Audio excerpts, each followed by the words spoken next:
This channel does not promote any violent, harmful, or illegal activities. All content provided by this channel is meant for an educational purpose only. Top quality और consistent performance के लिए सिर्फ silver pump नाम याद रखना। শুভেন্দু বাবু যদি ভবানীপুরে আমাদের কাছে প্রস্তাব দেন দলের কাছে যে মমতা বন্দ্যোপাধ্যায়ের বিরুদ্ধে দাঁড়াবেন উনি, আমরা অবশ্যই সেই প্রস্তাবকে সাদরে গ্রহণ করব এবং এটা আমারও বিশ্বাস যে শুভেন্দু বাবু যদি মমতা বন্দ্যোপাধ্যায়ের বিরুদ্ধে ভবানীপুরে দাঁড়ান তাহলে অবশ্যই মমতা বন্দ্যোপাধ্যায় শুভেন্দু বাবুর কাছে পরাজিত হবে।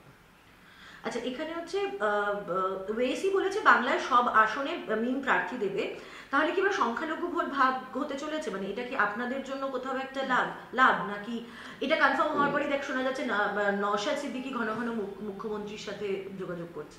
দেখুন, মিম কোথায় প্রার্থী দেবে না দেবে তাদের ব্যাপার, কিন্তু এতে পলিটিক্যাল কোনো লাভ হয় না।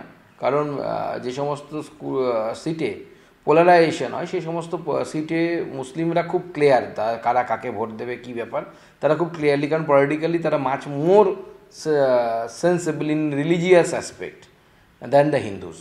আমরা যদি দেখি হিন্দুদের থেকে মুসলিমরা রাজনৈতিকভাবে, বাংলায় আমি অন্ততপক্ষে বলতে পারি, অনেক বেশি সচেতন এবং সজাগ। তাদের ধর্মীয় এজেন্ডা যারা ফুলফিল করবে মুসলিমরা তাদের পাশে। এটা শিক্ষা নিয়ে রাজ্যের কলেজগুলিতে 4.5 লক্ষ আসন ফাঁকা, শিক্ষামন্ত্রী বলছেন তাই আর নতুন কলেজের প্রয়োজন নেই। অথচ টিএমসি বিধায়ক অশোক দেব তার কেন্দ্র বজবজে নতুন কলেজ চাইছেন। আসন ফাঁকা কি শিক্ষার পরিকাঠামোতে বরাদ্দ না হওয়ার কারণেই হতে পারে?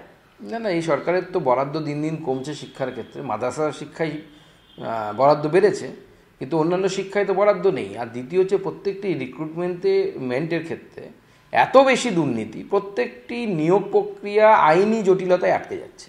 একটিও নিয়োগ প্রক্রিয়া নয়, এবং যেটা আমরা কোনো ভাবতে পারতাম না যে বিশ্ববিদ্যালয়ের মতো মানে যে জবের স্যাংটিটি আছে আমরা বলি ইংরেজিতে, অর্থাৎ যে জবকে অত্যন্ত গুরুত্বপূর্ণ মর্যাদাপূর্ণ বলে মনে করা হয় বিশ্ববিদ্যালয়ের অধ্যাপক, আমাদের শিক্ষা ব্যবস্থার সর্বোচ্চ স্তর, তাতে পর্যন্ত টাকা দিয়ে চাকরি পেয়েছে এরকম বিভিন্ন অভিযোগ উঠছে।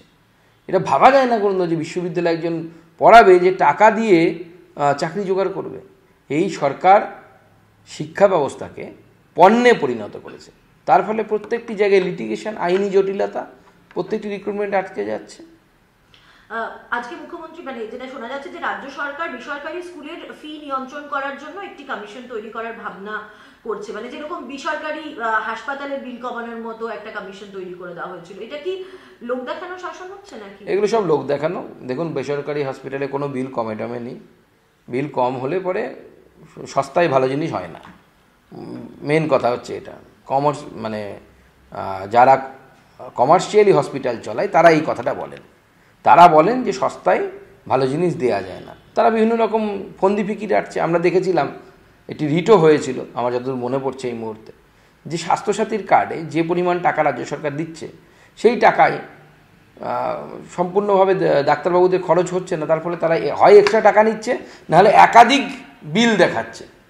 ধরুন আপনার হয়েছে একটা অপারেশন, তারা দেখাচ্ছে ওই অপারেশনের সাথে আপনি ফিজিওথেরাপি নিয়েছেন, অমুক করেছেন, তমুক করেছেন, করে একটা বড় বিল তৈরি করে তার টাকা তোলা হচ্ছে। অর্থাৎ ভাবের ঘরে চুরি হচ্ছে, কাজের কাজ কিছু হচ্ছে না। বেসরকারি স্কুলের ক্ষেত্রেও একই রকম। আমারও মনে হয় বেসরকারি স্কুলের ক্ষেত্রে লাভ কিছু হবে না। যদি সত্যি করতে হয় তাহলে কড়া আইন আনা প্রয়োজন, এবং কড়া আইন এনে সেই নিয়ন্ত্রণ করা উচিত। কারণ সত্যিই কলকাতাতে বেশ কয়েকটি বেসরকারি স্কুল আছে যাদের ফিজ এতটাই বেশি আমার পক্ষেও চালানো সম্ভব নয়।